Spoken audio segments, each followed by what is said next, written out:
ఏలూరు జిల్లా బుట్టాయిగూడెం మండలంలోకి పెద్ద పులి ప్రవేశించింది. నిమ్మలగూడెం శివారు పాలకుంట చెరువు వద్ద పులి దాడిలో 2 ఆవులు మృతి చెందినట్లు స్థానికులు చెబుతున్నారు. పులికి అమర్చిన రేడియో కాలర్తో అటవీశాఖ సిబ్బంది పెద్ద పులి కదలికలు పరిశీలిస్తున్నారు. సమీప అటవీ ప్రాంతాల్లో ఒంటరిగా తిరగవద్దని సూచిస్తున్నారు. మైకు ద్వారా అధికారులు ప్రజలను అప్రమత్తం చేస్తున్నారు.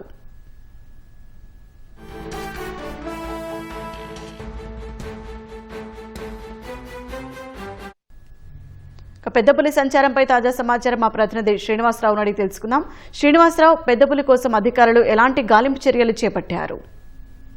Thank you Shaheen. ఏలూరు జిల్లాలో మళ్లీ పెద్దపులి కలకలం సృష్టిస్తోంది. నిన్న పాపికొండల అభయారణ్యం నుంచి బయటకు వచ్చిన పెద్దపులి కన్నాపురం రేంజ్ పరిధిలో తిరుగుతున్నట్లు అటవీశాఖ అధికారులు గుర్తించారు. నిన్న మధ్యాహ్నం నుంచి కూడా బుట్టాయిగూడెం మండలం ఉద్రింక మీదుగా ముంజులూరు, పురిల్లు, దండిపూడి గ్రామాల మధ్య అటవీ ప్రాంతంలో పులి కదలికలు ఉన్నట్లు అటవీశాఖ అధికారులు గుర్తించారు. పులికి అమర్చిన రేడియో కాలర్ ద్వారా ఆ పులి కదలికలు ఎటు వెళ్తుంది ఏంటన్నది కూడా అధికారులు దర్యాప్తు ప్రారంభించడం జరిగింది. మరోవైపు బుట్టాయిగూడెం మండలం నిమ్మలగూడెం శివారు పాలకుంటలో ఈ రోజు తెల్లవారుజామున చెరువు వద్ద 2 ఆవు దూడలపై పెద్ద పులి దాడి చేసినట్లు కూడా అధికారులు గుర్తించడం జరిగింది. సాయం వెంకటేశ్వరరావు అలాగే కూర వెంకటేశ్వరరావు చెందిన ఆవులపై పెద్ద పులి దాడి చేసి చంపినట్టు అధికారులు గుర్తించడం జరిగింది. సమీప అటవీ ప్రాంతాల్లో ఎవరూ కూడా ఒంటరిగా తిరగొద్దని ఇప్పటికే అధికారులు మైక్ ద్వారా ప్రచారం చేస్తున్నారు. మరొకవైపు ఈ పులి కదలికలకు సంబంధించి జిల్లా అటవీ శాఖ అధికారులు కూడా